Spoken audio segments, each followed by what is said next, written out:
ચેતુસ kitchen. તો આજે આપણે બનાવીશું રવા બેસનના પુડલા એટલે કે ચીલા બનાવશું. તો એના માટે આપણે 1 વાટકી ચણાનો લોટ લીધો છે, સેમ 5 ચમચી જેટલો આપણે રવો લીધો છે, અહીંયા 1 ટમેટું સુધારી લીધું છે, 2 લીલા મરચાં સુધારી લીધા છે, લીલા ધાણા, 1 મોટી ડુંગળી આપણે સુધારી લીધી છે. બાકી રેગ્યુલર મસાલિયાની અંદરથી મસાલાનો ઉપયોગ કરી અને ટેસ્ટી એવા આપણે રવા બેસનના પુડલા એટલે કે ચીલા તૈયાર કરી લેશું. તો આપણે રવો લઈ લેશું. પહેલાં બાઉલની અંદર ચણાનો લોટ લઈ લેશું, ઝીણી કટકી કરેલા મરચાં લઈ લેશું, ટમેટું લઈ લેશું, લીલા ધાણા, ડુંગળી ઉમેરી દેશું,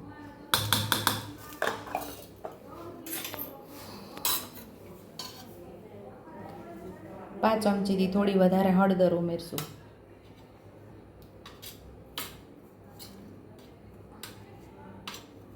અડધી ચમચી જેટલું લાલ મરચું પાવડર ઉમેરશું, અડધી ચમચી ધાણા જીરું, 5 ચમચી જેટલી હિંગ, સ્વાદ મુજબ આપણે મીઠું ઉમેરશું. બધું સરસ મિક્સ કરી લેશું. પહેલાં થોડું થોડું પાણી ઉમેરી જરૂરિયાત મુજબ અને આપણે એનું બેટર તૈયાર કરી લેશું.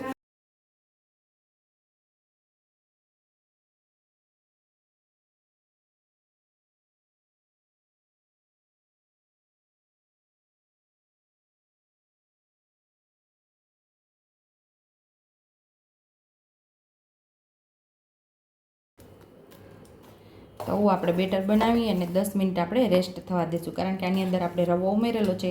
રવો જેટલું પાણી એબ્ઝોર્બ કરવાનું એ કરી લેશે. અહીં આપણે બેટરે 10 મિનિટ રેસ્ટ કરી લીધું છે. તો અહીંયા આપણું બરાબર પરફેક્ટ બેટર છે. હવે આપણે આના ચીલા એટલે કે પુડલા તૈયાર કરી લઈએ. થોડું આપણે તેલ ઉમેરી દઈશું.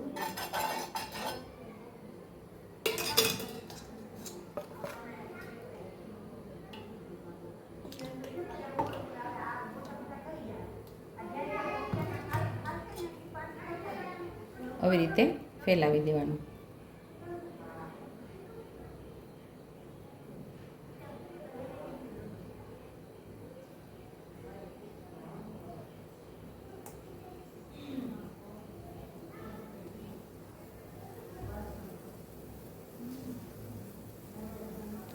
હવે આપણે સરસ પાકવા દેવાનું છે. ઉપરથી થોડો ડ્રાય થઈ જાય એટલે આપણે એની સાઈડ ચેન્જ કરી લઈશું.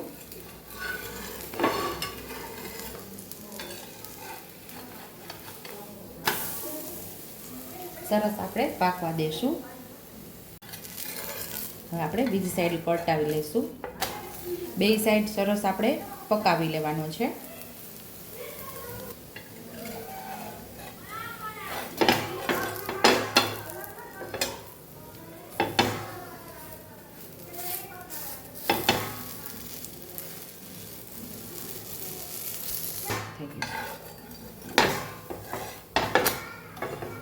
તો અહીંયા આપણા પુડલા તૈયાર થઈ ગયું છે. અહીંયા આપણા પુડલા તૈયાર થઈ ગયા છે. તો ડીશની અંદર લઈ લેશું.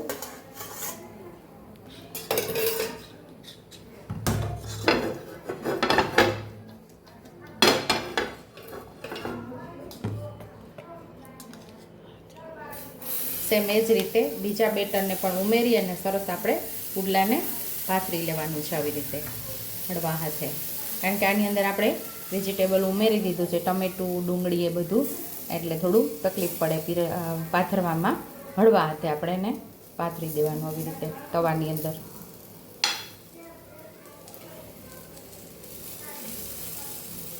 ઉપરથી થોડો પુડલો આપણો ડ્રાય થઈ જાય એટલે આપણે એની સાઈડ ચેન્જ કરી લેવાની.